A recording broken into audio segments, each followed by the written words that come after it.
Hai Interisti Forza Inter, kembali lagi dengan channel Update Inter, channel yang akan membahas informasi terbaru dari Inter Milan khusus untuk Anda. Dan inilah berita hari ini.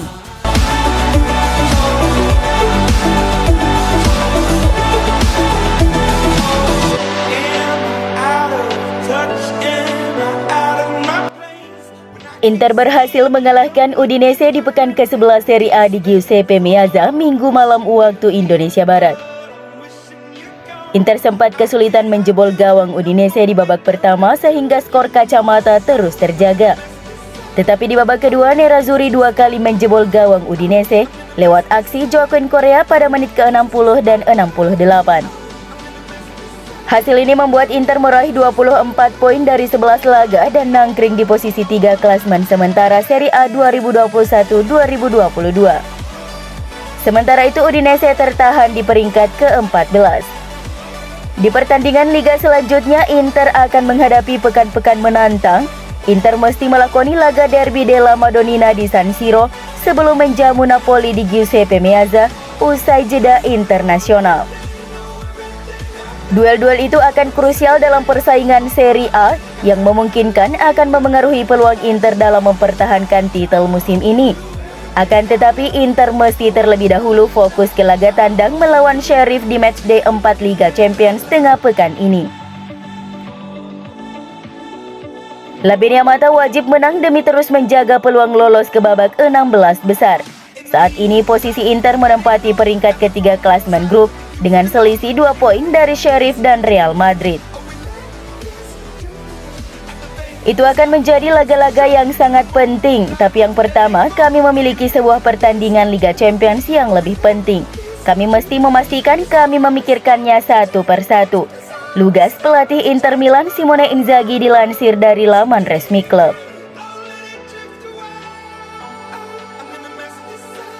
Penyerang Inter Joaquin Correa layak dipilih sebagai man of the match di pertandingan melawan Udinese.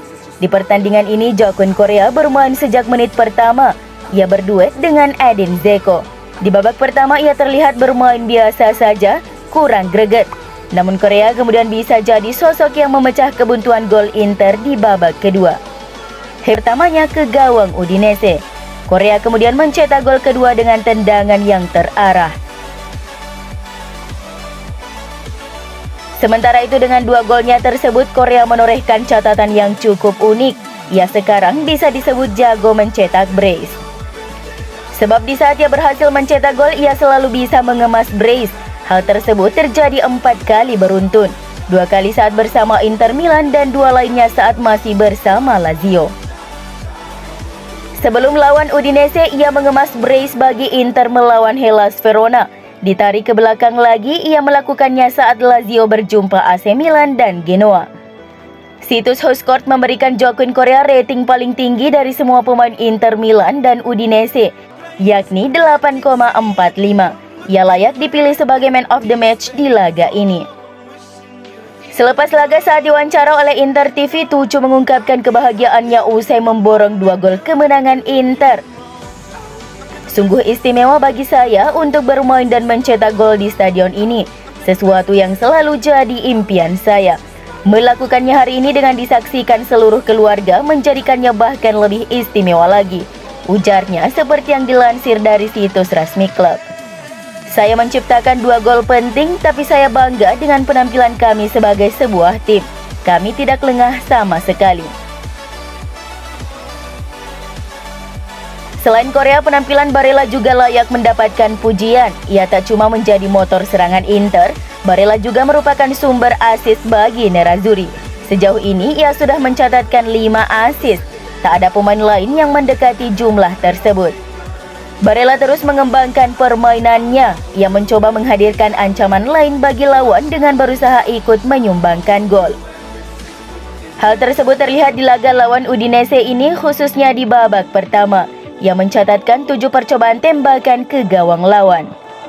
Jumlah itu terbanyak dibanding pemain Inter lainnya di laga tersebut.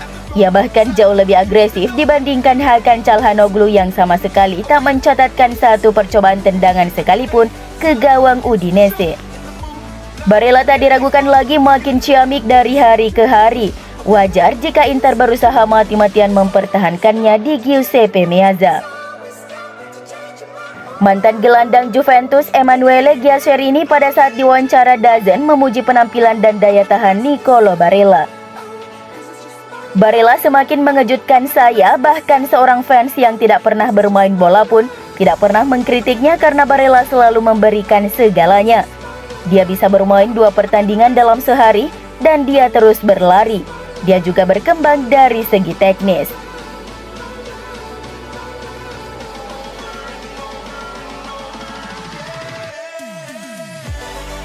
Borja Valero memuji mantan rekannya di Inter Andrea Ranocchia dan Ivan Perisic atas penampilan mereka saat laga melawan Udinese. Perisic memiliki permainan yang konsisten dan menjadi bagian penting dalam gol pembuka Joaquin Correa, sementara Ranocchia yang mencatatkan starter pertamanya musim ini menunjukkan bahwa ia masih bisa menjadi pemimpin tim dengan penampilan yang meyakinkan. Saya ingin menggarisbawahi bahwa permainan Ranocchia sempurna. Dia tidak pernah melakukan kesalahan. Lanjutnya, dan kemudian ada Perisic yang berada dalam permainan terbaiknya yang meningkatkan standar Inter pada periode ini. Lanjut mantan gelandang itu. Mantan Presiden Inter Erick Thohir sempat berambisi untuk mengontrak Romelu Lukaku dan Edin Dzeko ketika masih memimpin klub, meskipun pada akhirnya ia gagal merealisasikannya. Dalam kunjungannya ke Italia, pengusaha yang kini menjabat Menteri BUMN itu diwawancarai oleh surat kabar Corriere dello Sport untuk membahas tentang periode kepemimpinannya di Inter dan masa-masa transisi yang dialami klub. Thohir mengakuisisi Nerazzurri pada 2013 setelah membeli saham mayoritas klub 70% dari Massimo Moratti. Thohir kemudian melepas 39% sahamnya ke Suning Group dan sampai akhirnya menjual seluruh sahamnya yang tersisa 31% kepada perusahaan asal Hong Kong, Lion Rock pada Januari 2019. Saya sangat menghormati Suning, mereka memilih jalur investasi yang menurut mereka terbaik. Mereka membangun platform yang terbukti sukses meraih Scudetto pertama setelah 11 tahun. Mereka merekrut Lukaku, pemain yang juga sangat ingin saya beli. Tapi itu benar-benar tidak mungkin kala itu. Dzeko juga demikian, kami mencobanya tetapi Roma lebih cepat. Erick juga mengomentari terkait kemungkinan penjualan Inter oleh Suning. Tergantung mereka, jika sedang jatuh cinta maka tidak mudah untuk membuat keputusan. Saya dapat mengatakan bahwa siapapun yang datang dan berjanji untuk mempertahankan Inter di level ini akan mendapatkan apresiasi dari saya. Inter adalah institusi global tidak hanya untuk fans di Italia. Biarkan Zhang merenung dan akhirnya menemukan pembeli yang tepat.